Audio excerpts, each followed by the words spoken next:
హెచ్సీఏలో నిధుల గోల్మాల్ కేసులో డొంక కదులుతోంది. ఏటు దేవరాజ్ను విచారణలో కీలక విషయాలు బయటపడుతున్నాయి. నిందితులు నకిలీ బిల్లులతో బీసీసీఐ నిధులు కాజేసినట్టు సిఐడి అధికారులు గుర్తించారు. ఇక మరోవైపు సెలక్షన్ కమిటీ నియామకాల్లో అక్రమాలు జరిగాయని, వీటిపై దర్యాప్తు చేయాలని కోరుతున్నారు క్రికెట్ లవర్స్.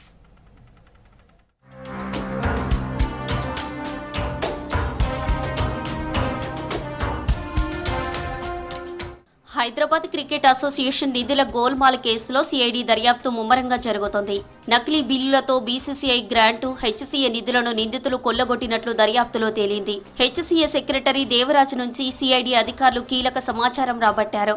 ఈ కేసులో రెండో నిందితుడిగా ఉన్న ఆయన్ను గత నెల 25న పుణేలో అరెస్టు చేశారు. కోర్టు అనుమతితో ఈ నెల 7 నుంచి కస్టడీలోకి తీసుకుని విచారిస్తున్నారు. ఆది సోమవారం దేవరాజు ఇల్లు, హెచ్సీఏ ఆఫీసుల్లో సోదాలు నిర్వహించారు. ఆయన కంప్యూటర్, ల్యాప్టాప్ నుంచి కీలక సమాచారం సేకరించారు.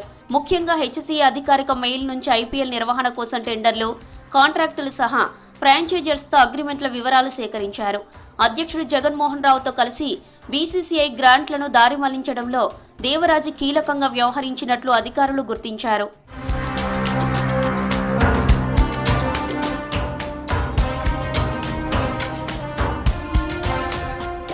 ఐపీఎల్ నిర్వహణ కోసం స్టేడియంలో మౌలిక వసతులకు సంబంధించిన వివరాలతో దేవరాజు స్టేట్మెంట్లను సిఐడి అధికారులు రికార్డు చేసినట్లు సమాచారం. అధ్యక్షుడు జగన్మోహన్ రావు, సీఈఓ కాంటే ఇచ్చిన స్టేట్మెంట్ల ఆధారంగా దేవరాజును ప్రశ్నిస్తున్నారు.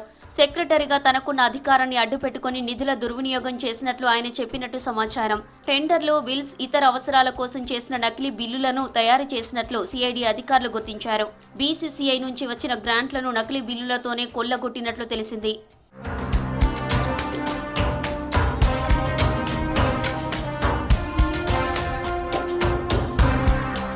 ఇక మరోవైపు హైదరాబాద్ క్రికెట్ అసోసియేషన్లో men's selection, senior, junior selection committee సభ్యుల నియామకం నిబంధనలకు విరుద్ధంగా జరిగిందని పీసీసీ ఉపాధ్యక్షుడు ఎంఏ ఫహీం ఆరోపించారు. కమిటీల నియామకంలో జరిగిన అవకతవకలపై దర్యాప్తు చేయాలని సిఐడి అడిషనల్ డీజీ చారు సిన్హాకు ఆయన ఫిర్యాదు చేశారు. అర్హత లేని వారిని కమిటీ సభ్యులుగా నియమించారన్నారు ఫహీం.